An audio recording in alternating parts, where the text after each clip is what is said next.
What the city is talking about. This is Montreal Now on News Talk Radio, CJAD 800.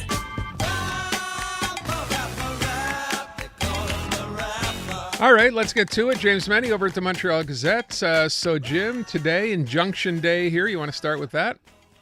Sure. What do you think? I mean, first of all, were you surprised? I gave you 3-1 odds yesterday. You did. Was going to happen. Yeah. This is not a surprise to me, and I think it's not a surprise to a lot of our listeners. And when you consider how this latest hearing went, how the judge seems to be questioning a lot of McGill's rationale for this. But what I like, and I will admit I have yet to see the judgment itself, but my colleague Paul Cherry was writing it up at MontrealGazette.com, and he points out the judge says, you could do this again if you want. File again. You have 10 days to file again if you want to rethink it. But one thing he puts in there, and it seems rather cryptic, but he says to a certain extent, by pointing out that you've dropped $700,000 to move your convocation ceremonies because of this protest, you have taken a lot of the urgency out of this equation. So it's not like there were hundreds of thousands of people waiting to receive their diplomas who would have been out of luck. You've already dealt with that. So, and he acknowledges there are issues of law to be examined here, balancing fundamental rights to assembly, to protest against what suddenly has become the real sovereign right of private property for public institutions. But all that said, they are there for the foreseeable future. The ball is in McGill's court, and I got to tell you, it's not really shaping up to be a great year for McGill, to tell you the truth. And I think this is the latest blow to that. But I think a lot of people would look at McGill right now and sort of suggest that perhaps if you'd been a little quicker off the mark, none of this would have happened. Yeah. Remember, the first request for an injunction was from 2 students. McGill was listed as an interested party, and yet for some reason they didn't roll out the artillery then and there. So it's kind of hard to plead, as I mentioned yesterday, it's kind of hard to plead urgency when you waited 2.5 weeks to file your complaint with the court. It almost seems, Jim, like McGill's had trouble getting out of its own way in this one, doesn't it? Yeah, I think there's some questions that are going to need to be asked about the administration, what the vision is, what the ability to deal with the unexpected is. I've heard Tom Mulcair say this, and I think a lot of our listeners concur, is that they didn't exactly cover themselves in glory reacting to the mugging they were given by Francois Legault and company over foreign students and the increase in tuition fees. It almost seems that they adopted the deer in the headlights strategy on that one, and it seems to be still in effect. I'm very sorry.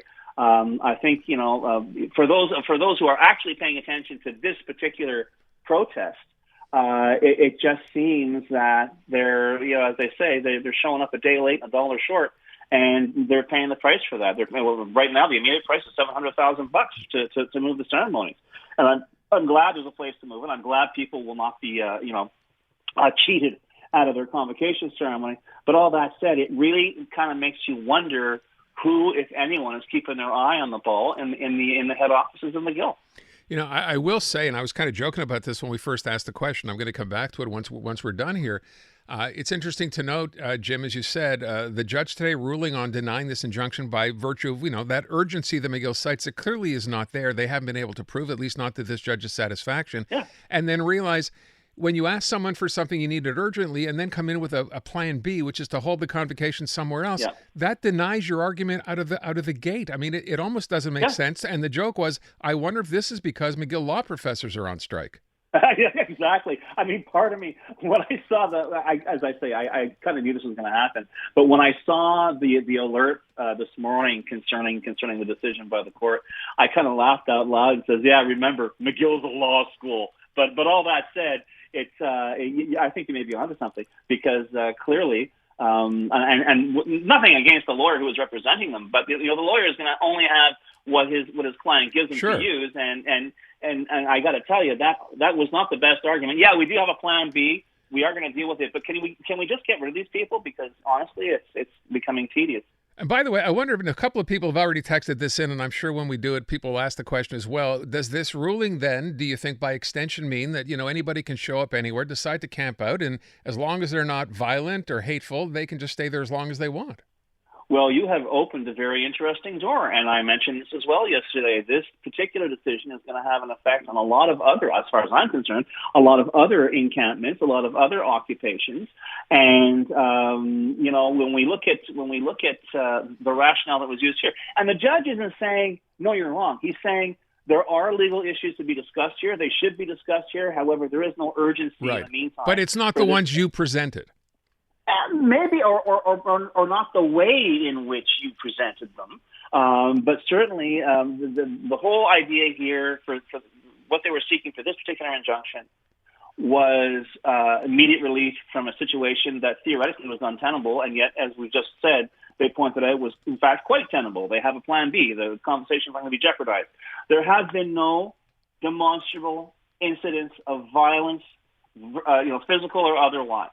And the crazy thing here, of course, is that it's been so quiet since this entire thing began. I don't know if the word came down to the protesters, because let's face it, in the past they have been rambunctious, not perhaps particularly this group, but other people who purport to be pro-Palestine and whatever have not covered themselves in glory. This group seems to be behaving very well. Seems to have been living up to its own hype of being, peaceable, and but they are not going to move until McGill capitulates. And every attempt made thus far by McGill, all one of them have proved to be unsuccessful. Yeah. They will be going back to court, and I believe that date now is set for May 21st. That's only about a week or so away, so we'll have to wait and see. I'm going to ask you the same thing I asked you yesterday, but given what we now know about this injunction having been basically denied, if you were still betting next week on this next injunction, which is going to be, we think, about property specifically, do they win that or not?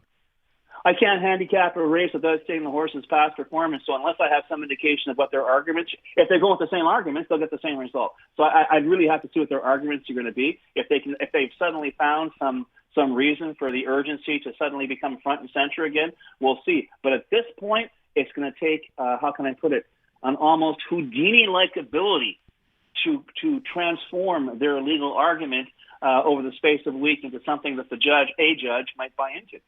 How about you're ruining my lawn or get off my... I think maybe that's where this goes next. But that's the thing. Isn't it great? Isn't it great? Because it's like, kids, get off my lawn. Kind of what it's come down to, That's exactly what this has come down to. All right, let me move on from that while we still have a minute here. Quebec Solidaire, all we've been doing is talking about how things are getting worse and worse and worse and worse. And, of course, Gabriel Nadeau-Dubois suffering the brunt of this. So what's gone? Is it out of control?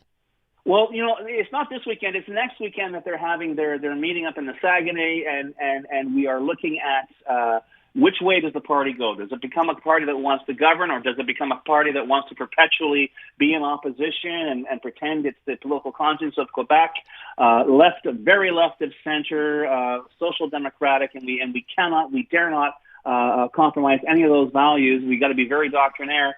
That's the choice that they're going to have in a couple of weekends' time. And in the meantime, we're seeing the arguments that have become public between those two factions over the past 2 months have made Quebec Solidaire pay a relatively large price. They have gone from 18% support 2 months ago to 12%. They're tied for fourth place with the Quebec Conservatives. And there's nothing to suggest that if things get really ugly, in 10 days' time, those numbers are going to drop even further. And the one sort of unusual phenomenon we've seen in this particular survey, at least the pollsters are pointing it out, is it seems that evaporated support for Quebec Solidaire has gone to all people, the Quebec Liberals. Yeah. They're up to 17%, which is like, my God. I think inflation was at 2% when the last time the Liberals were at 17%. But yeah, it's kind of weird that they've seen that bump as well. But as I said, I think this summer is going to be very interesting. I'm not entirely sure Quebec Solidaire, or at least a version of Quebec Solidaire that we have known thus far, will still exist by Labor Day. Wow. All right. We shall see. Jim, thank you. Adama.